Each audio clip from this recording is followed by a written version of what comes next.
दोस्तों नमस्कार, कैसे हो? उम्मीद करता हूँ अच्छे होंगे। आज हम फिर हाजिर है एक नई वीडियो के साथ। वीडियो अच्छी लगे तो लाइक सब्सक्राइब जरूर करें। एक व्यक्ति जिसका नाम अशोक भल्ला है, वो अपने बेटे के साथ मंदिर में बैठा हुआ था। उसके बेटे का नाम आरव है और उसकी उम्र 25 वर्ष है। आरव बहुत ही खुश लग रहा है, जो कि उसकी हरकतों से साफ जाहिर हो रहा है। उसके सवाल बहुत अजीब से लग रहे हैं, जिनकी तरफ हर किसी का ध्यान जा रहा है। खासतौर पर वही पास में बैठे बुजुर्ग दंपत्ति, वो चाहकर भी अपना ध्यान आरव से हटा नहीं पा रहे थे। आरव अपने पिता से कहता है, पापा ये गणेश जी ऐसे क्यों दिखते हैं? इनकी नाक ऐसी क्यों है? तब पिता बड़े ही शांत मन से खुशी के साथ अपने बेटे को भगवान गणेश की कहानी सुनाते हैं और तब आरव को गणेश जी की नाक, जिसे सूंड कहते हैं, के बारे में पता चलता है। आरव ऐसे कई सवाल करता है, जैसे आसमान का ये रंग कौन सा रंग है? पंछी का नाम क्या है? नदी का रंग क्या है? ऐसी अनगिनत सवाल जो कि बहुत छोटा बच्चा अपने माता पिता से करता हो। वो दंपत्ति को बहुत आश्चर्य होता है और वो दोनों आपस में बातें करने लगते हैं, जिसे देख आरव के पिता को कुछ महसूस होता है, पर वो कुछ नहीं कहते और मुस्कुराते हुए अपने बेटे के सवालों का बड़े प्यार से जवाब देने लगते हैं। दोनों बुजुर्ग दंपत्ति को बेचैनी होने लगती है और वो आरव पागल है ऐसा वहां बैठे सभी लोगों से कहने लगते हैं और अपनी जान पहचान में आरव की चर्चा करने लगते हैं। अगले दिन भी दंपत्ति को आरव और मिस्टर भल्ला मिलते हैं और इस बार वो दोनों आरव के पिता के पास पहुंच जाते हैं। वो उन्हें आरव को मेंटल चेकअप और ट्रीटमेंट की जरूरत है, ये कहना चाहते हैं और बहुत ही अटक अटक कर असहजता से पूछते हैं, ये जो है क्या वो आपका बेटा है?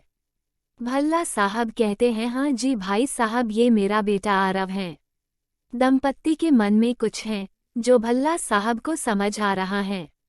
तभी भल्ला साहब दंपत्ति से कहते हैं कि आप दोनों कुछ कहना चाहते हैं तो कह सकते हैं।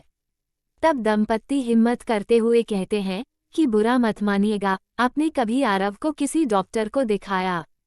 तब भल्ला साहब कहते हैं, किस बात के लिए मुझे आरव को डॉक्टर को दिखाना चाहिए? वो एकदम चुस्त दुरुस्त हैं।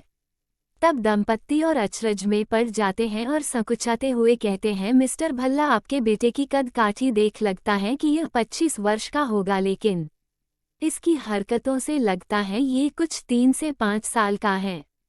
हम समझ रहे हैं पिता के लिए यह सच स्वीकार करना बहुत मुश्किल है, लेकिन अगर आप इस सच को स्वीकार ले और आरव का इलाज करवाए तो शायद परिस्थिति में बदलाव हो जाए। मिस्टर भल्ला को हंसी आ जाती है।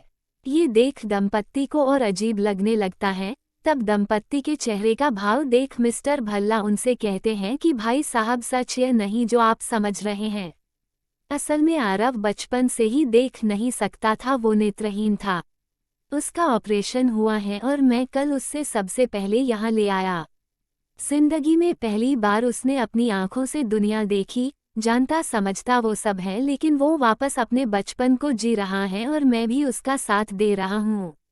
ये सुन दंपत्ति का सिर शर्म ने झुक गया, क्योंकि उन्हें अपनी भूल का एहसास हो गया। कहानी से सीख, कभी किसी को देखकर ही उसके लिए कोई भी राय कायम नहीं करनी चाहिए। वास्तविकता सदैव वही हो जो आप सोच रहे हैं, जरूरी नहीं है। दंपत्ति ने बिना कुछ सोचे समझे आरव को एक पागल लड़का करार कर दिया और कई लोगों को ये बोल भी दिया। जब सच सामने आया तो उन्हें ही शर्मिंदगी का सामना करना पड़ा। ऐसा जिंदगी में कई बार होता है, इसलिए हमेशा तथ्यों को जानने के बाद ही कोई सोच बनानी चाहिए। ऐसी कई हिंदी कहानियां हमारे ब्लॉग पर हैं जिनसे आपको शिक्षा मिलती है। उन्हें जरूर सुने और अपने बच्चों को सुनाएं, क्योंकि ऐसी ज्ञानवर्धक कहानियां ही बच्चों का सर्वांगीण विकास करती हैं। जय हिंद, जय भारत।